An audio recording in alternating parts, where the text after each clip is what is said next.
Hey, leaders and go-getters. If you're here, you're all about growth, pushing boundaries, stepping up, and making an impact.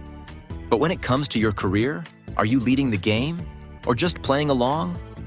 Whether you're chasing a promotion, switching careers, or just want to stand out, it all starts with one thing: your executive summary.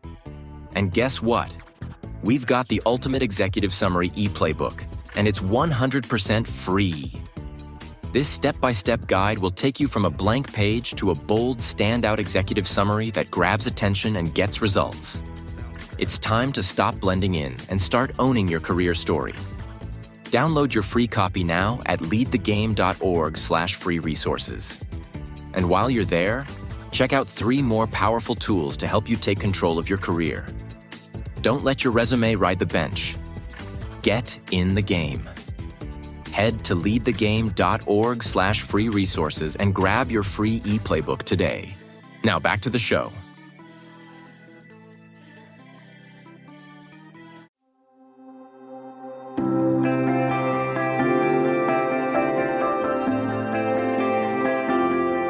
Welcome to What's on Your Bookshelf, a life and leadership podcast where we live out loud the pages of the books that are on our shelves, with your hosts, Denise Russo and Sam Powell. Hi, everyone. Welcome back to another episode of What's on Your Bookshelf. This is our life and leadership podcast where we're living out loud the pages of the books that are on our bookshelves. My name's Denise Russo. My friend Sam Powell and I are talking about a book called UnF Yourself, Getting Out of Your Head and Into Your Life by Gary John Bishop. I'm really looking forward to this discussion with you today, Sam, because it's all about how no matter what obstacles are in our way, which was the series we just finished, that we got this. Yeah, I love it, right? And we explored that we are willing to do this, that we are wired to win, and no matter what, we got this. And the quote that he starts this chapter with is, "Everyone has their problems, and life isn't always perfect. It never will be." And you and I being friends, we talk a lot about our problems we share. And I think we both know this intimately. Like there's just always problems. And, it's but despite it all, right? His point here is, you've got this, right? The negative experiences we have rarely stay contained to that one issue. They spread like toxic chemicals. They seep into the aspects of our lives. And so he starts this really with warning us that there are always problems. And when we fixate on these negative experiences, they spread like disease. Mm-hmm. And so we've got to do something about that. He starts the chapter, Sam. I highlighted it in capital letters, giant font. Ugh. I giggled because like every other chapter is like a quote or like, real like something impactful. And this is just, ugh. Because it's true. There's times when you're going to feel down or you're going to feel discouraged or you're going to feel defeated or you're going to feel left alone or you're going to feel unsure, uncertain, unaware, unmotivated. I guess uns are the point, is if that prefix is on the word, is probably unpopular. But those things we do have controls over. I often tell clients that there's no such thing as work-life balance. You have a life. Work is part of your life, and it's important to balance your life. But there's no such thing as you go to work, act like one person, you go home, you act like another person, because it all spreads and bleeds, I would say. So he says spreads. I would say, because he says it's a toxic chemical, I'm going to say it bleeds because it seeps into everything. So let's say you're having problems with something personally at home or with your relationships. That will bleed into the way you show up at your best at work. If you're at work and you don't like what you're doing, you're not good at it, you're not surrounded by people that you feel aligned with, and you don't feel like you have purpose, which are all 4 legs of the Ikigai table, that then bleeds into your home life. And sometimes it's the people that we love the most that get the least of our attention, but the most of our pain. Yeah. And I think your, analogy of bleeding is really just point here, because it's, those negative, he's talking about like those negative experiences, like they just bleed into everything. And so like, I don't know how many clients, I think every single client I've ever had in the career coaching space, one of the things that holds them back or has held them back, because it's always one of the questions I ask, like, what's held you back to this point from making this change already, right? So I know what hurdles we have to go over. It's always like, I just don't have the energy at the end of the day, right? They're so miserable. There's so many little cuts throughout the whole day, throughout the whole week. By the time they get to the time for it, it's just there's bleeding all over. They have no energy left. They've got nothing left to really give. And like we get that with like you're saying, families, friends, like all of that, like it carries over. And so we end up not showing up with the best of ourselves, or even the part of ourselves we want to in the spaces we want to, because all these problems bleed over into our days. And there, like I said, there's no such thing as work-life balance. You have a life. It's all integrated. And if you're wired to win, you got this. I don't remember which of the Rocky series it was. I feel like we talked about Rocky a couple weeks ago, but there was one of the Rocky movies, and I can't remember which one of them, but there's a quote he says where think about it. He is bleeding all over the place. He's getting punched down. He's getting knocked down. He's getting defeated. Everybody said, you're never going to be a winner. You're a loser in life. You're never going to amount to anything. And I remember in the episode or the series, whatever the Rocky movie was, is he says something to the effect of, it doesn't matter how many times you get knocked down. It matters how many times you get back up again. And so this chapter is talking about that you came from reading last week that you're wired to win. And this chapter is about you got it. No matter how many times you get knocked down, you get something within yourself to stand back up, because your personal assertion should be that you got this. And he goes on to say, let's just like face it for what it is. Put your personal problems into perspective, because if you really put all of your problems out on the table and looked at them, most people would be content to take their own and depart. That's a Socrates quote, where basically they're like, are you sweating the small stuff? Is it really that big of a deal in the end of the day? Yeah.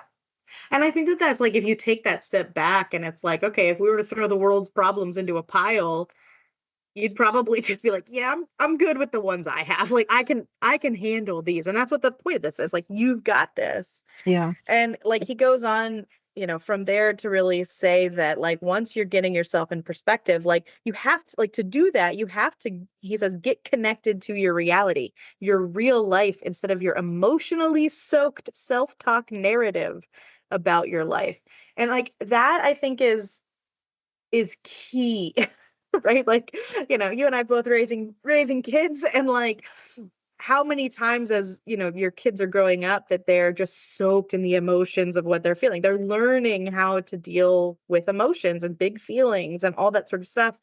And I know, like, my son will say crazy things that are just so outside of reality, but it's because it's this emotionally soaked feeling aspect of his like moment in his life where it's like there is no rationale. It's that, and like we all have that bias. We all have that emotional bias of like tainting our reality, of inserting all these biases into our reality because of how we're feeling, right? Like I think a good portion of the world's problems are because of that. Oh, for sure. I can tell you numerous conversations I've had with one such person living in my little household that repeatedly would say, my teacher hates me. I didn't get a good grade on the test because they don't want me to pass.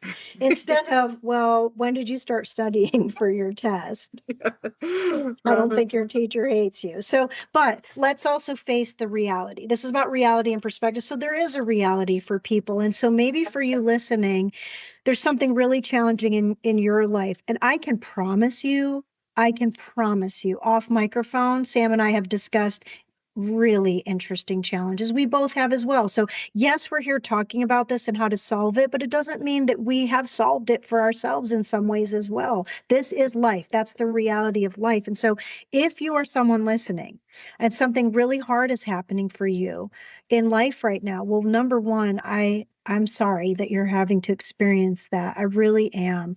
But the obstacle is the way. We spent weeks and weeks talking about how to look at your obstacle as the way forward. And what this author says, because I highlighted this because it's something that I'm dealing with right now with my personal situation, is he says, if you're rolling your eyes and wondering, well, how does any of this help me solve my problems? Because the reality is we are probably reading this book, talking to you, and you have a problem. Yeah. How does this help me solve my problem? And he says, it doesn't. I will tell you, it doesn't. None of this will solve your problem for you per se, but you have to stop just sitting and wallowing in the problem and put some things into a reality-based perspective and focus on what we've talked about in past episodes. Focus on what is in your control to change. And then you have to let go of the stuff that is outside of your span of control that you can't change. Yeah.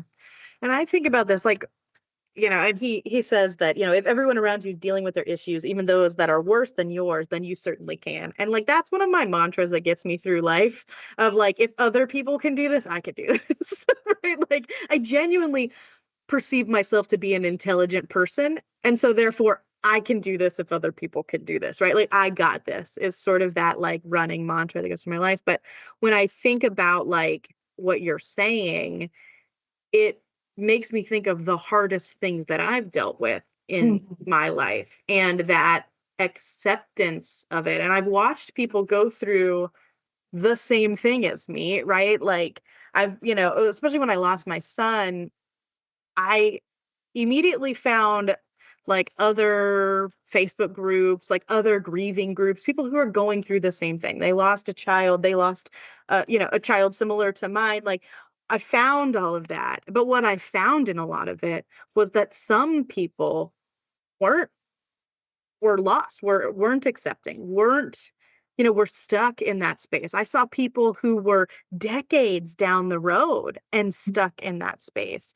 And all I could think about during that time was that how young I was, and that I was like, there's no way that my life isn't defined by this in certain ways, but how I define myself, how I move forward. And I observed a lot of people going through the same situation, and some took it and did something with it that defined them in a way that was really positive. And some people let it define them in a way that made them stuck and made them feeling like they don't have this, right? Like they couldn't get out of bed even 10 years down the road, right? There were some days, and there are some days like that, right? I mean, I'm years down the road now, and there are days where that's tough, but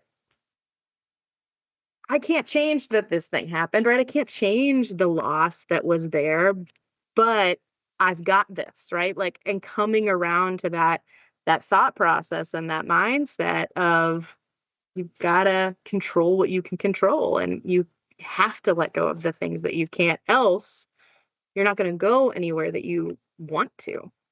Something similar like that happened to me when we had the flood in '09.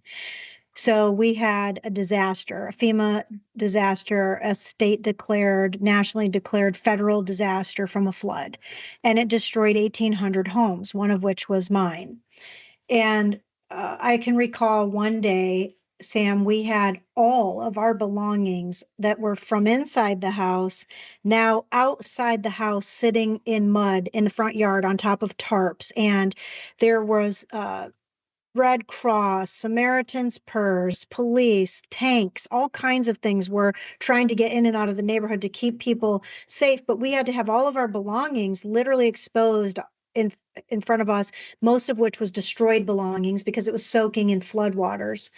And there was a day that I remember very clearly that Quinn and I were going through all the different stuff that we were trying to sort through, like what could go into the dumpster. We ended up having 6 dumpsters of things taking our life away from us.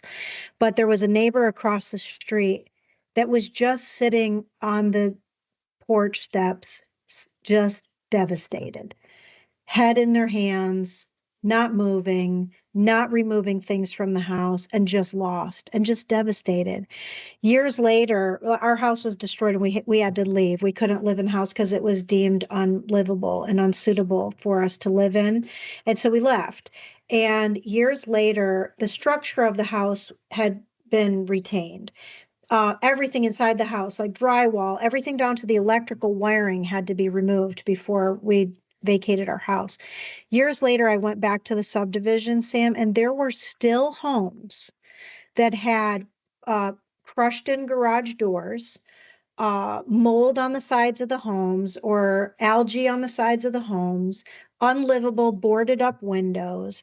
And it made me think about this experience that you could either let yourself get consumed by that bad thing that happened to you, or you can use that bad thing and let something happen through you. And in our case, I won't take the credit for it, but what happened in our case was Olivia and Vincent saw all of the good that was happening. Like this book, this chapter is talking about, don't tell me that when you're going through bad things, that good things aren't also happening. Don't tell me that if you're having a struggle in your personal relationship, that there wasn't a time that you loved that person. Don't tell me that there's a time when you're struggling at your job, that there wasn't a time when you were excited to have that job.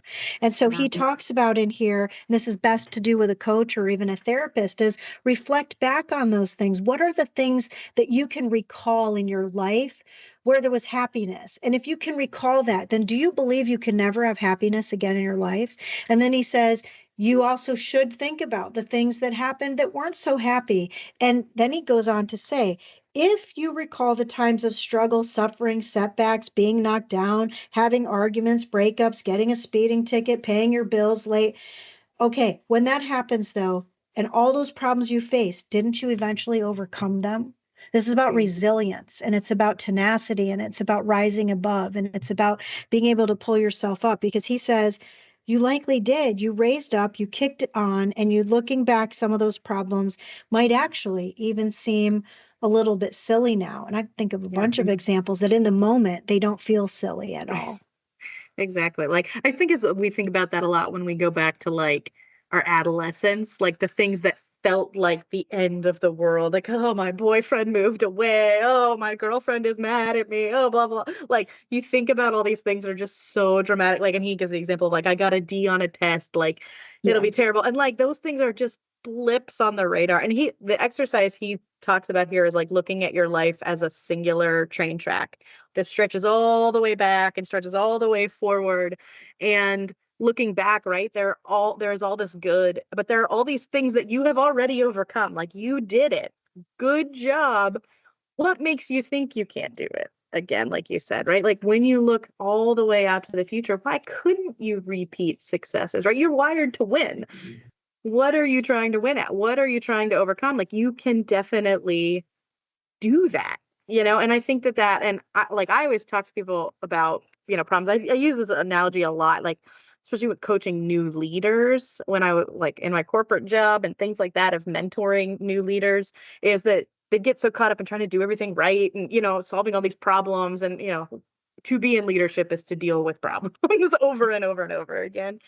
And I always told people, like, you got to zoom in or zoom out. And he talks about zooming out a lot here, right? Like, zoom out so far so that the problem, you can really get the right perspective on it. And you can really see it for what it is, or see it for how small it is, or see it for that one track on the whole train tracks that you've got, right? It's that one plank. It's that one little section. You could do that. And I also encourage people to zoom in, right? When the whole track feels overwhelming, right? It's like, oh my gosh, there's all this stuff to do. It's like, well, zoom in on what the next step, right? You just move one step forward. And I think that act of getting perspective by zooming out and zooming in helps us realize that our problems are overcomable. Like, we can do it. You can do it. You have done it. You can do it again. He says as well, though, that he understands this isn't about sunshine and rainbows. Life is hard. We have a life and it's hard. And in this life, sometimes you have to do things. He says, sometimes you have to do things you don't want to, with people you don't like, and in places you don't care for. People will leave your life as quickly and easily as they come into it. You'll lose money. Things will break. Your dog will die. But, and that's the best part, is the but. You actually have to turn the page to get to the but. Yeah.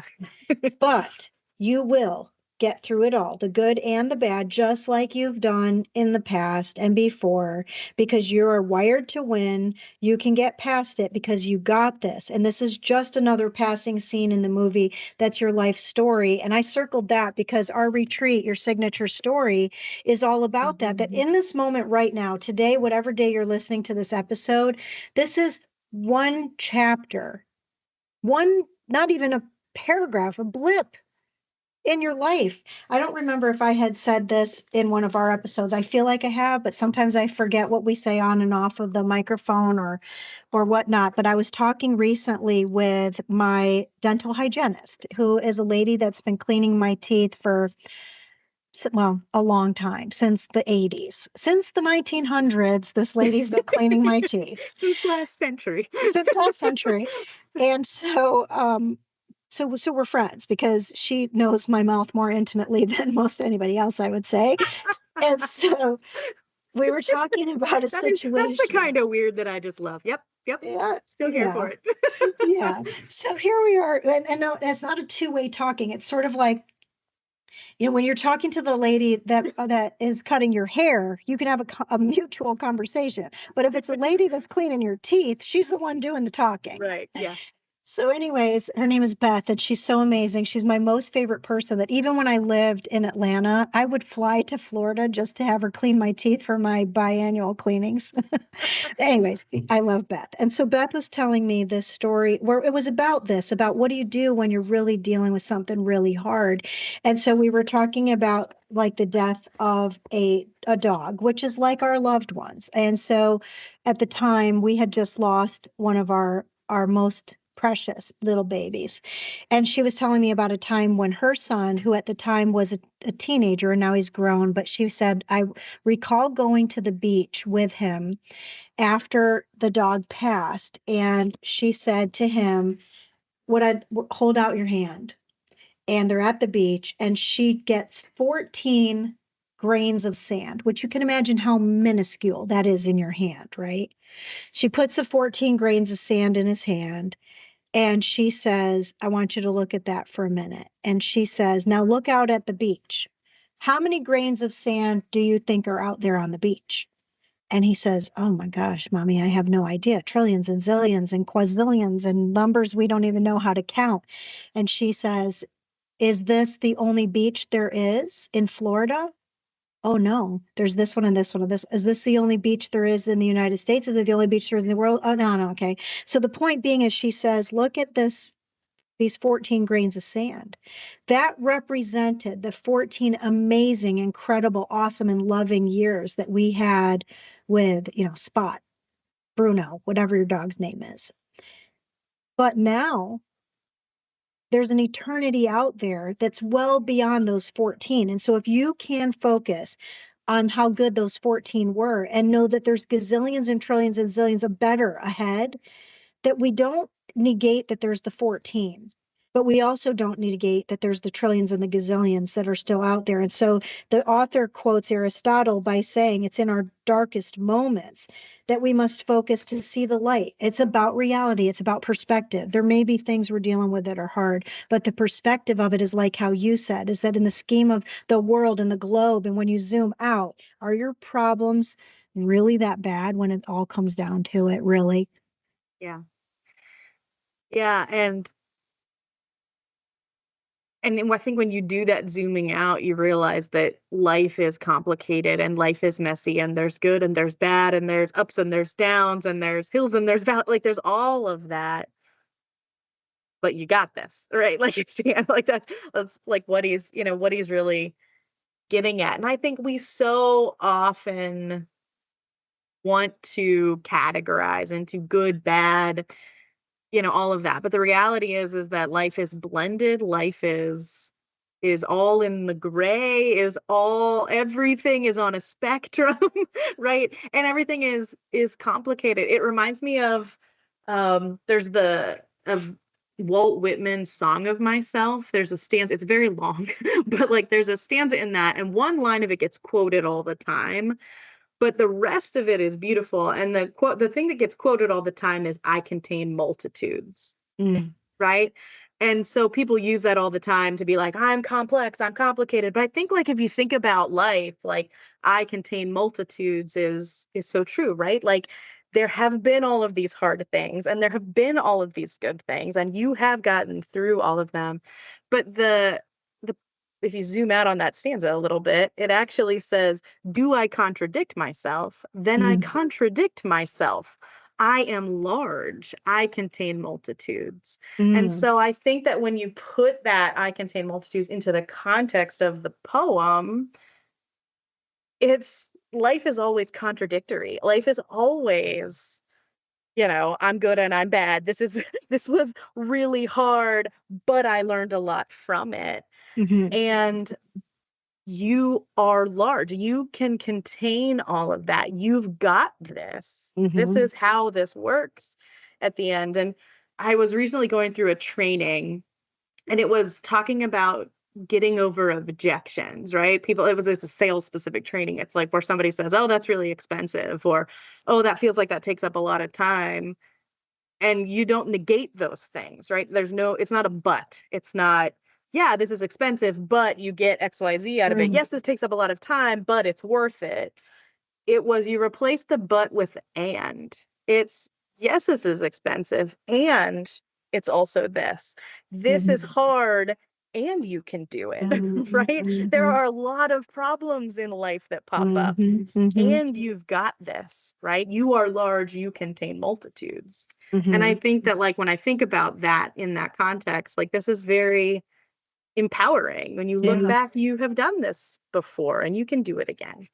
So if we think about this, last week was about winning and this week is about you got this. It's about also ownership. You have to have self-ownership or you don't got this, right? Like if you don't take self-ownership on the reality in front of you and the perspective that you have, then you don't have it. And so he says, I got this doesn't mean you have the perfect solution. It just means that you have your hands on the wheel.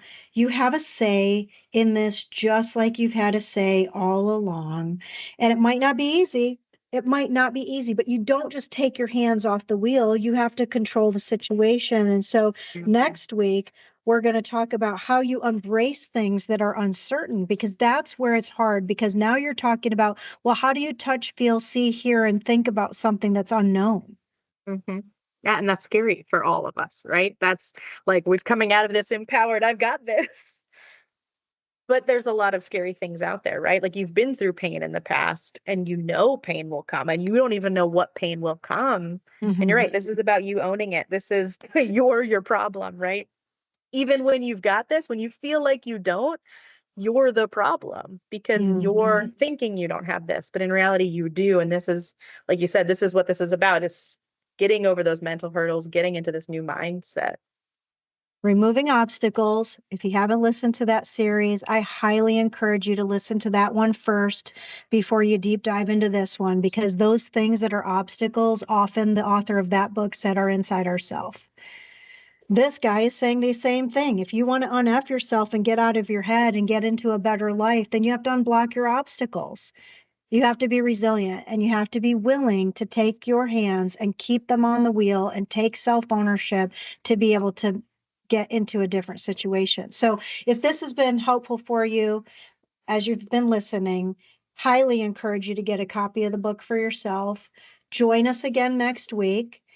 Share this with others that you know could benefit from it. Sam, what else do we want to leave our listeners with today? Yeah, and just I would love to know people's thoughts. I love when I'm talking to people in my personal life who listen to this and, do that. So reach out. In the show notes, there's a million ways to get a hold of us. Please do. Please just let us know one thing that resonated with you. And, we'd love to hear that, because that helps us know what else you want to hear from us, what other kinds of things you want us to talk about, especially as we're moving into the second half of the year here is when we start to plan for next year. So let us know. Yeah. Let us know. And I'm excited. We don't share our books until we get closer to the end, but we already know the books that are coming, and I'm excited for what's coming next. But for now, my name is Denise Russo, and on behalf of my friend Sam Powell, this has been another episode of What's on Your Bookshelf.